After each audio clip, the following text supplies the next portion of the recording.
อกออกมาแล้วมาเบิ่งว่าสำหรับเรือของบ้านคือว่าเมืองเสียงเงินหรือว่าห้านสมเป็นนวศักดิ์สิทธิ์หุกเมืองอยู่ทางเบื้องขวาสำหรับเรือของเจ้าหลวงอยู่ทางเบื้องซ้ายซึ่งเป็นดีกีห้องแซมเก่าปีกายนี้เบิ่งการออกตัวแล้วเบิ่งแล้วตอนนี้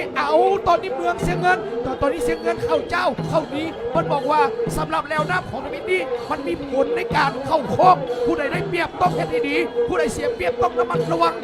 ต้องสู้ต้องเจ้าต้องมีทางแก้และมีทางออกเอาเว้ยโอ้ยมาแล้วสลาตอนนี้ต่างคนต่างแพ้ต่างคนต่างบนต่างคนต่างเบียดไล่เสียนไล่ซีศึกสนามในแห่งนี้บอกเลยว่าจากเจ้าล่วงอยู่ทางเมืองซ้ายดีกีแซมเก่าในปี2023ต่อโคจรมาพบกับทางเสียงกันอยู่ทางเมืองขวาใส่เสื้อสีแดงตอนนี้เริ่มที่จะตีโค้งลงมาแล้วนายท้ายสะบั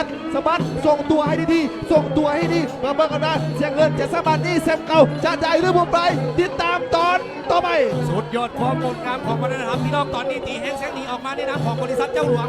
ตีแห้งแสงหนีในนามของพี่น้องบ้านลุงสวัสดิ์สีไม้มีผสมประสานอย่างหลายที่ผสมควรตอนนี้ตีแห้งแสงหนีออกมาช่วงอีกลำหนึ่งในนามของเมืองเสียงเงินกล้าศักดิ์สิทธิ์ซ่อมแผงงูเงินทรัพย์ตอนนี้ตีแห้งแสงหนีเมื่อนี้น้ำหนาพาทางโดยสีไม้ต้นกล้าสักลุยของเฮียแฟงตอนนี้กดไปพายตีแห้งเสียงตีขึ้นมาแต่ว่าสิทันบ่ทันนั้นต้องไปถามว่าเจ้าหลวงมองแซมในปีที่ผ่านมาจะดีเหรอปลอดภัยหรือบ่พี่น้องเอ้ยต้องมาเบิ่งเฮียน้อยกับสกอตน้องฮันสมเป็นนวัศักดิ์สิทธิ์ลุงรักษานี่เพิ่นบอกว่าในน้ำของเมืองเสียงเงินบอกว่าเพิ่นบอกว่านำทีมสีพายมาแบบคัดเลือกคัดสรรเป็นอย่างดีแต่มันจะเด็กอาญาเพิ่นบอกว่าดีกีแซมเก่าของเจ้าหลวงกับบ่ได้นะบ่ได้ยอมเพิ่นบอกว่าใน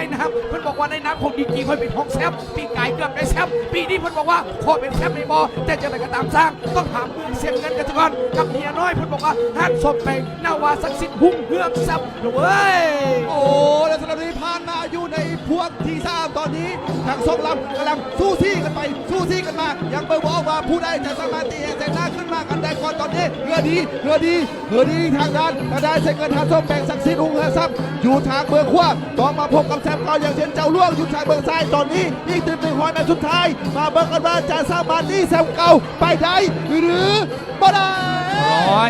150 เมตรสุดท้ายยังเขาใช้ตอนนี้บริษัทเจ้าหลวงตีแหงแซงหางออกมามันหามใจเมืองเชียงเงินกล้าศักดิ์สิทธิ์สอบแปลงวงสับตีแหงแซงขี้ประมาณ100 เมตรสุดท้ายไปที่เป็นไผ่เพราะว่าเกิดมาเจ้าหลวงต้นไปไม้ตีแหงแซงหางอีก50 เมตร40 เมตร30 เมตรตอนนี้เจ้าหลวงในนามของเจ้าหลวงหนีเชียงเงินจัดแสงเชียงเงินจัดแสง